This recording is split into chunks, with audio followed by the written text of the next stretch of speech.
तो आज हम लोग 10th क्लास का संस्कृत पाठ का पंचम अध्याय पढ़ेंगे। पंचम अध्याय है आपका भारत महिमा। इस पाठ में सबसे पहले देखते हैं कि क्या पढ़ना है। तो पाठ परिचय। भारत महिमा में प्रस्तुत पाठ जो भारत महिमा है, कौन सा पाठ है? भारत महिमा में भारत की विशेषताओं का वर्णन किया गया है। यह देश सृष्टि के आरंभ से ज्ञान विज्ञान, किसका? ज्ञान विज्ञान, शिक्षा संस्कृति, धर्म राजनीति आदि के क्षेत्र में समुन्नतन रहा है। इसे धरती का स्वर्ग कहा जाता है। क्या कहा जाता है? धरती स्वर्ग, धरती का स्वर्ग। विश्व के प्रथम ग्रंथ वेद, विश्व का प्रथम ग्रंथ किसे कहा जाता है? वेद को। प्रथम ग्रंथ वेद की रचना यही हुई है। इसे विशेषता के कारण ईश्वर भी भारत में ही अवतरित हुआ है। मतलब जितने भी ईश्वर हैं वो कहाँ अवतरित हुए हैं? भारत में हुए हैं। अवतरित होना मतलब अवतार लेना, है ना। वाल्मीकि एवं व्यास, कौन? वाल्मीकि, व्यास आदि ने इस देश का गौरव बढ़ाया है।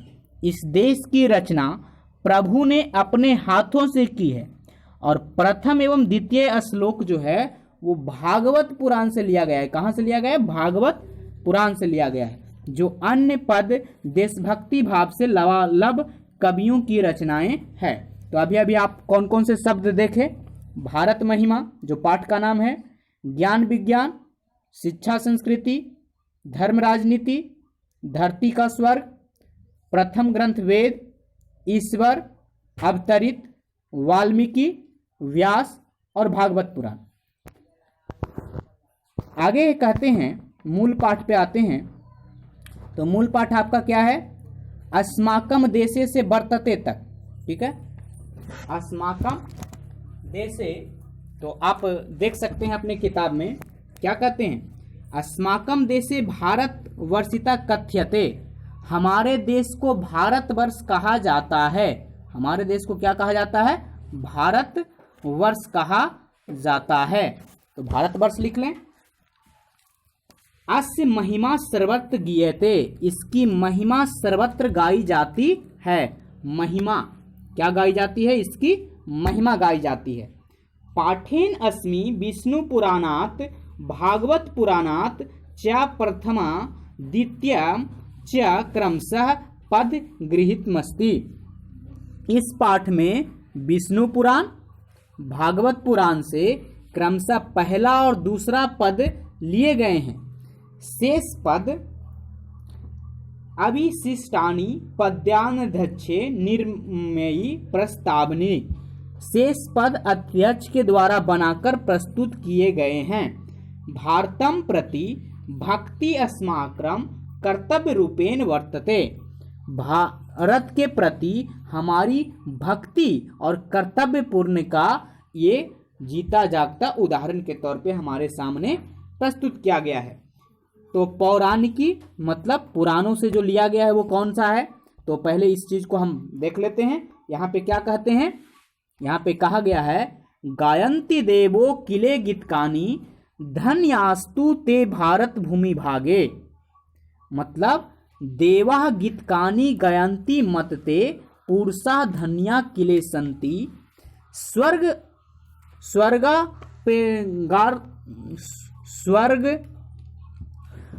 अपरवर्ग अस्पाद मार्ग भूते भवंती भूया पुरुषा सुरत बाता।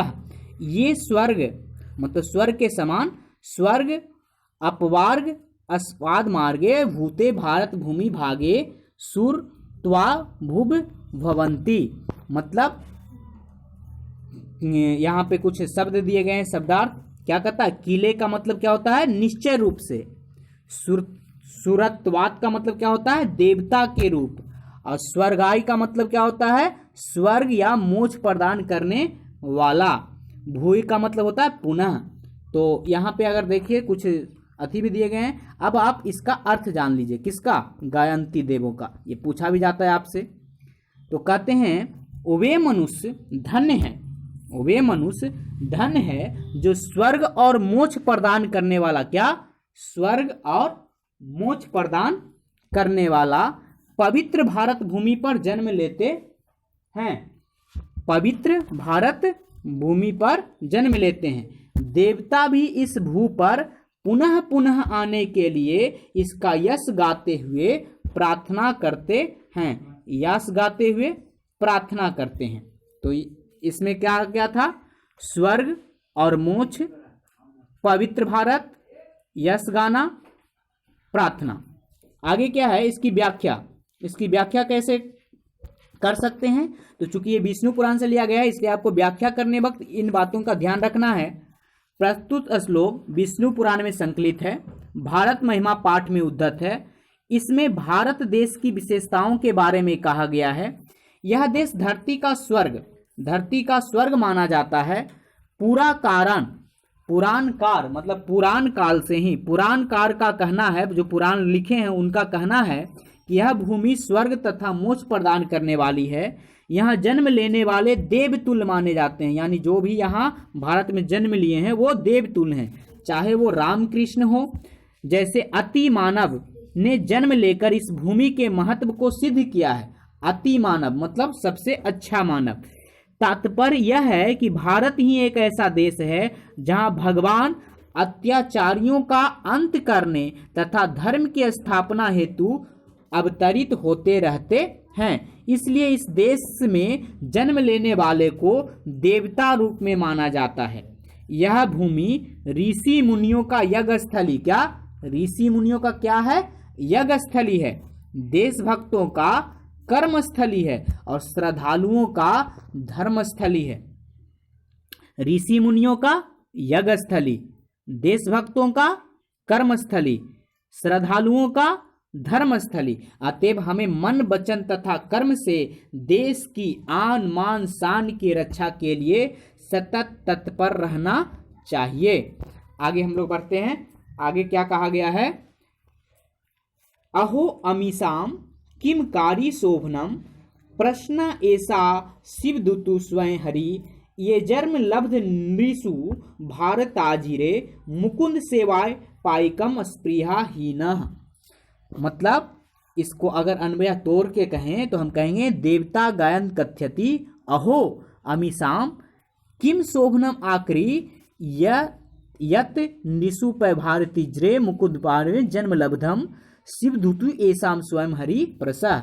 मतलब क्या हुआ? आकारिक मिस किया गया, भारतज्रे मिस भारत भूमि में, मुकुंद से प्रविमिस श्री हरि की सेवा योग, और स्पृहा मिस इच्छा। तो इसका हिंदी क्या होता है?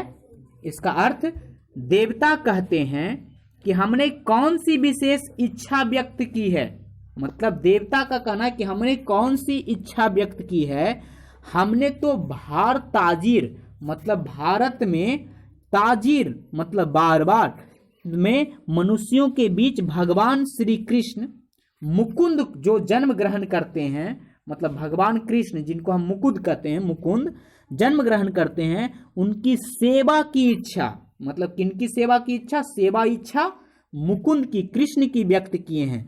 भारत में जन्म लेकर समय समय पर भारत में जन्म ग्रहण करने वाले भगवान मुकुंद की सेवा करें। ठीक है, ऐसा हमारी इच्छा थी। अब अगर इसकी व्याख्या आपको आया करने के लिए तो आप क्या, चूंकि ये भी भागवत पुराण से लिया गया है तो आप इसका क्या करेंगे व्याख्या? प्रस्तुत श्लोक भागवत पुराण में संकलित है और भारत महिमा पाठ में उद्धत है। इसमें भारत देश की महानता का वर्णन किया गया है।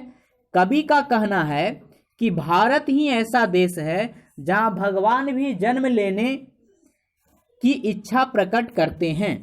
इस देश में जन्म लेने वाले मनुष्य धन्यवाद के पात्र हैं, क्योंकि वो श्री हरि, किसके?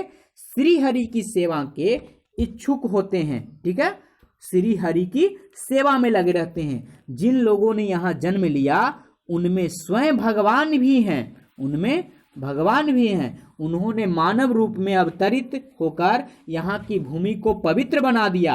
इन्हीं विशेषताओं के कारण देवता इस देश का गुणगान करते हैं। आगे है आपका अगला है पाठ से, मूल पाठ से कि आधुनिक कुछ ग्रंथों से लिया गया है। वो कहते हैं यम निर्मला वत्सला मातृभूमि प्रसिद्धम सदा भारतम वर्षमेत विभिन्ना जना धर्म जाति प्रभेद रिहैक भावम वहंतो वसंते। इसको अगर हम अति करें, अन्वयः को करें, मतलब इसकी व्याख्या जो दी गई है आपके बुक में, एतद प्रसिद्धा भारत वर्षम इयम सदा निर्मला वत्सला मातृभूमि इयम धर्म जाति प्रभेद विभिन्ना जना एकत भावम वहंतम वसंती। वत्सला की मतलब क्या होता है? ममता मई। वत्सला मीन्स ममता मई। धर्म जाति प्रभेद मीन्स धर्म और जाति के भेद से। एक त्व धावम मीन्स एकता के भाव में। वहंतम मीन्स धारण करते हुए, और यह मीन्स यहाँ, बसंती मीन्स रहते हैं। मतलब इसका अर्थ क्या हुआ? यह निर्मल और स्वच्छ ममतामयी भारतवर्ष अपने इन विशेषताओं के लिए सदा प्रसिद्ध रहा है। किन विशेषताओं के लिए? तो यहाँ विभिन्न लोग धर्म, जाति और सारे भेदभाव को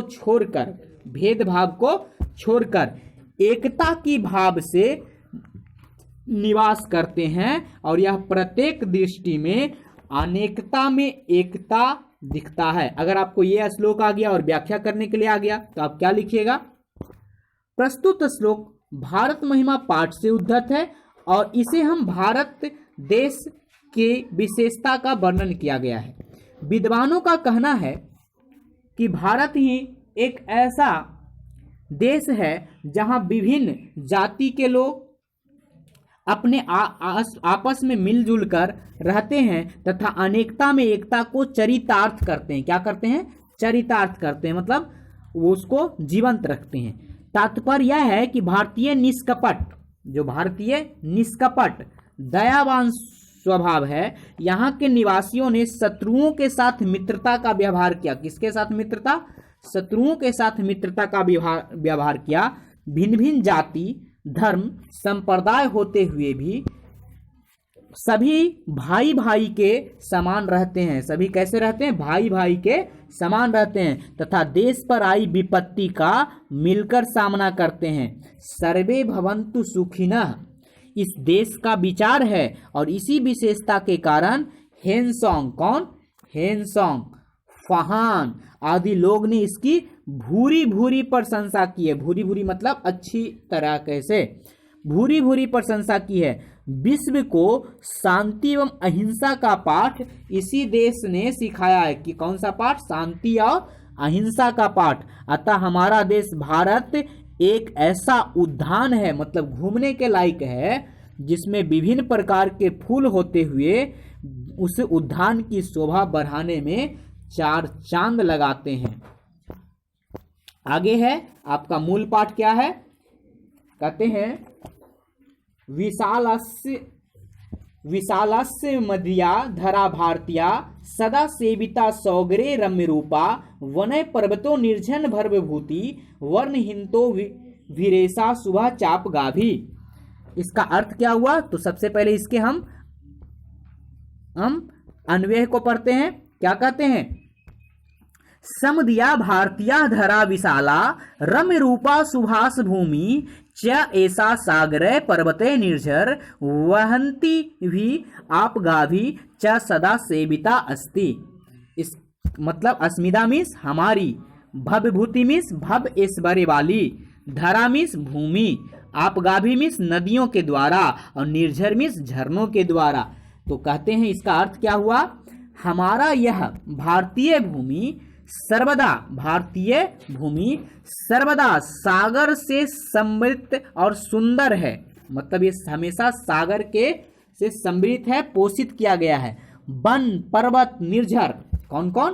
वन पर्वत निर्झर से युक्त यह ऐश्वर्य वाली है। मतलब यहाँ पे जंगल है, पर्वत है, झरने हैं, निर्झर है। यहाँ सदनीरा पवित्र नदियां बनती है। क्या बहती है? यहाँ सदनीरा मतलब सुंदर पवित्र जल वाली, नीरा वाली क्या है? नदियां बहती है। इसकी पवित्रता और प्राकृतिक छटा मानवों के लिए तो स्वर्गवासी देवताओं के लिए भी आकर्षक है। ठीक है, मानवों के लिए क्या? यहाँ स्वर्गवासी। अगर इसका आपको व्याख्या करना है तो आप क्या कीजिएगा?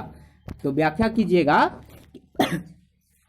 कि प्रस्तुत श्लोक भारत महिमा पाठ से लिया गया है। इसमें भारत की विशालता एवं प्राकृतिक संपदा किस चीज की? विशालता एवं प्राकृतिक संपदा के संबंध में प्रकाश डाला गया है। कवि का कहना है कि भारत एक विस्तृत देश है, विशाल देश है। इसमें उत्तर में हिमालय पर्वत प्रहरी के समान विद्यमान है, तो दक्षिण में हिंद महासागर पाव पखार रहा है। ठीक है, उत्तर में हिमालय पर्वत जो प्रहरी सुरक्षा कर रहा है और दक्षिण में हिंद महासागर जो पाव पखा रहा है। गंगा यमुना ब्रह्मपुत्र जैसी नदियां अपने जल से यहाँ की भूमि को सिंचित है, मतलब सिंचती है। और वनों को मूल्यवान लकड़ियां, वन से क्या मिलते हैं? मूल्यवान लकड़ियां, फल फूल मिलते हैं। तात्पर्य है कि विधाता ने, मतलब जिसने बनाया है, विधाता ने भारत की सारी सुविधाओं से युक्त बनाया है। इसके पर्वतीय क्षेत्र विभिन्न प्रकार के खनिजों से पूर्ण है। यहाँ ऋतु के अनुसार फल फूल मिलते हैं तथा वातावरण में परिवर्तन होता रहता है। आगे है दोस्तों, मूल पाठ क्या है? जगत गौरवम भारतम शोभनीयम सदा अस्माभिर्ते तथा पूजनीयम भवेद देशभक्ति समेषाम जनानाम पर्दा स्वरूपा सदा वर्जिन्या। इसका अन्वय क्या है, मतलब इसकी व्याख्या आपकी किताब में क्या है? तथा शोभनीयम जगत गौरवम च एतत् भारतम अस्माभि सदा पूजनीयम अभ्यनामा समेषाम न जनानाम सदा आर्वजिना पर्दा रूपा देशभक्ति भवते। समेषाम मीन्स सभी की, परा मीन्स श्रेष्ठ, आवर्जनीय मीन्स आकर्षण योग, आदर्श रूपा मीन्स आदर्श स्वरूप वाली, और गीतकानी मीन्स गीत। तो इसकी अर्थ क्या हुआ? हमारा गौरवशाली देश, कैसा देश? गौरवशाली देश भारत शोभाओं से युक्त है और हम लोगों के द्वारा सर्वदा पूजनीय है। हमारे द्वारा सर्वदा पूजनीय है। हम सबों को देश के प्रति आदर और भक्ति होनी चाहिए। श्रेष्ठ और आदर्श स्वरूप, श्रेष्ठ भी है और आदर्श स्वरूप मातृभूमि आकर्षण का केंद्र एवं नमन योग है, यानी आकर्षण केंद्र और नमन योग्य है। अगर इसकी व्याख्या करने के लिए आ जाए तो आप क्या कीजिएगा? प्रस्तुत श्लोक भारत महिमा पाठ से उद्धत है। इसमें देशभक्ति की विशेषताओं पर प्रकाश डाला गया है। कवि का कहना है कि हमारे देशभक्ति इतनी उत्कृष्ट हो कि विश्व इसे आदर्श स्वरूप माने, अर्थात हमारा आचरण इतना आदर्श एवं श्रेष्ठ हो कि संसार इसके समक्ष क्या हो? नतमस्तक हो। आचरण हमारा श्रेष्ठ हो, आदर्श हो। ठीक है, हर व्यक्ति में देशभक्ति की उत्कृष्ट भावना हो, सभी देश के गौरव की रक्षा के लिए तन मन धन से समर्पित हो, अपने आदर्श आचरण के कारण सदा शोभनीय तथा पूजनीय बना रहे। ठीक है, क्योंकि भारत अपने आदर्श विचार के कारण ही सदा से सबका पूज रहा है। कवि की हार्दिक कामना है कि हमारे देश के सभी लोग अपने आदर्श रूप में कायम रहे। किस रूप में कायम रहे? आदर्श रूप में कायम रहे। तो अगली बार हम लोग अगले पाठ में आएंगे। आप इसका क्या करें? इसके जाके क्वेश्चन आंसर बनाएं। गुड लक दोस्तों, फिर मिलेंगे अगले पाठ के साथ।